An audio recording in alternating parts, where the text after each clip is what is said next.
For today's video po, ay ipapakita ko sa inyo kung bakit in love sa akin si Gino. Alam niyo ba kung ano ang secret ko? Ito ang secret ko. Gagawin niyo lang ay kumuha na kayo ng baso at juice. Habang nasa labas si Gino, ay pagkahanda natin siya ng juice para naman mas lalo siya maunang sa atin. Samahan natin. Tara. Magtitimpla tayo ng juice. Ayan. Siyempre, lalagyan natin ng tubig. Dito tayo kukuha ng tubig. Ayan. Ready na ang ating juice. Lagyan pa natin. So, ayan. Di ba simpleng juice? Pero, alam niyo ba, ito talaga ang sikreto kung bakit love na love ako ni Gino.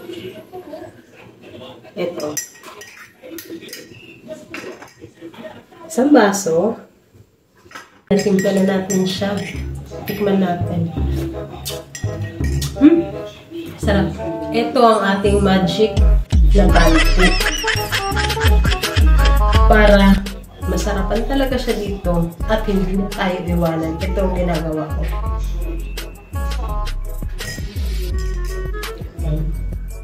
Buhos mo lang siya dyan.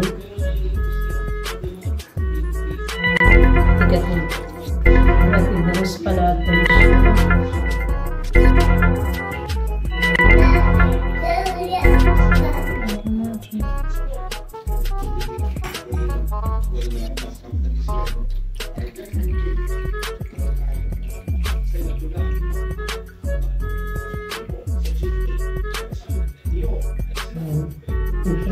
At kumuha tayo ng ice. Yung ice ko ay hindi siya nahulog.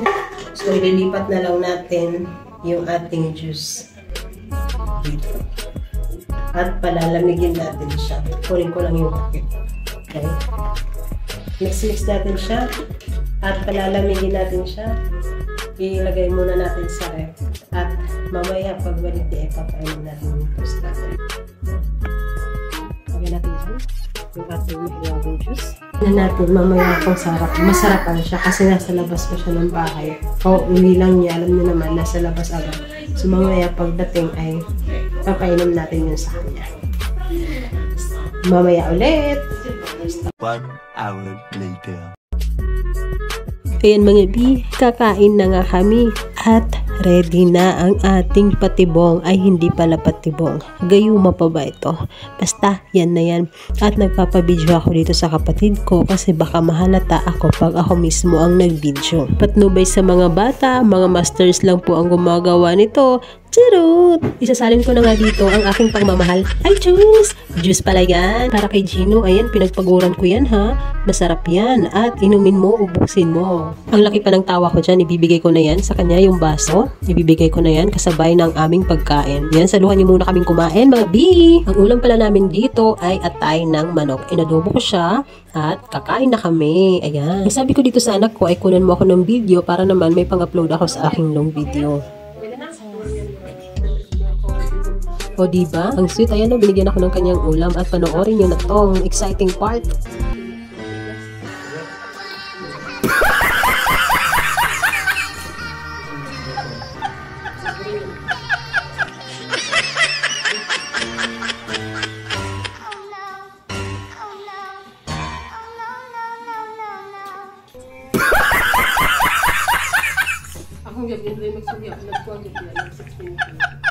O diba nasarapan siya? Ayan lang for today's video at yan ang aking maiwagang technique. Sa susunod ulit na video. Bye-bye!